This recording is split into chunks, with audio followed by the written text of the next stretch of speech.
Brad Holden, you're an author, you're a historian, you're a finder of old things. Why are you so passionate about preserving Seattle's past? I've always enjoyed going to estate sales, flea markets, rummage sales, that kind of thing, bringing it home, and then kind of researching the story behind it. You frequently post Seattle-related artifacts on Instagram. I created a Seattle Artifacts Instagram account to kind of showcase these things I was finding, these treasures from Seattle's past. So what kinds of things do you post? I cover the whole gamut, so pretty much from when it was first founded in 1851 all the way up to the 90s and everything in between. That could be anything from either the Seattle World's Fair, the first one in 1909, or of course the 1962 World's Fair, seafair stuff, old restaurants, old advertising, you name it. How many pieces do you guesstimate you have? That's a good question. It's probably in the hundreds. Well, I think it'd be a special treat for you to show us a few of the things you've collected. If you look at the name on this envelope, you'll see that it says A.A. Denny. That's Arthur A. Denny, so he's the founder of Seattle. These are from the 1860s. One of these envelopes has some writing on it. I believe it was his writing. That is so cool. I mean, that's incredible. You literally have pieces of Seattle's history in your hand.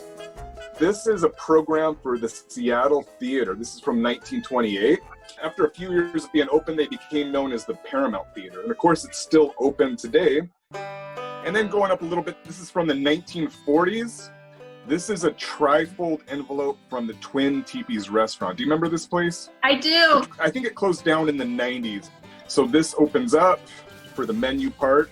You notice right in the middle, chicken is kind of profiled. So according to local legend, Colonel Sanders of KFC had his start here. He was cooking here, and legend holds that he perfected his chicken recipe at the Twin Teepees from this time period. So what's the reaction that you get from folks? People love it. People love seeing what kind of treasure I'm going to find from week to week. They share the memories they had with these places, and I love hearing that because then it really brings it alive. Well, one of the iconic, I think, landmarks in Seattle is, of course, the Pink Elephant Car Wash.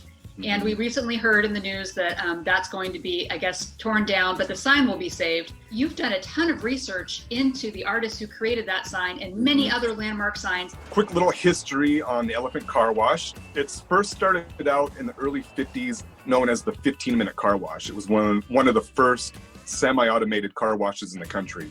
And then in the mid-50s, and that's when they hired a local sign company, Campbell Neon. The lead designer there was a lady by the name of Bea Haverfield. So she took the existing elephant sign and kind of added her own unique touches to it. The base of the sign is there's 4 smaller elephants. There's 2 blue elephants that were for her 2 sons, and the 2 pink elephants for her 2 daughters. Now I understand the sign is going to Mohi and they're going to restore it. I think it's going to blow people away when they hear what other signs that she created. The first sign she really created was in the 1940s, was the original Ivor sign. They opened on the waterfront. From there, she created the Chubby and Tubby signs. One of her most famous ones is she designed the signs for Dick's Hamburgers. Why is it such a passion for you to share Bea's story? I really enjoy looking in kind of the hidden corners of Seattle history and uncovering stories about people, places, and events that have never been covered before. So what are you working on now? I've been spending most of the year writing my follow-up book to my first book I wrote, Seattle Prohibition. I'm writing a biography on a man by the name of Al Hubbard. He has a really unique story. So what have you learned about Seattle from sharing these amazing artifacts? You know, I just saw a quote a few days ago, and basically the quote was, every 25 years, Seattle sheds its exoskeleton and a new version emerges. And it's very true. Thank you for your passion for preserving Seattle's history. It's so much fun talking to you.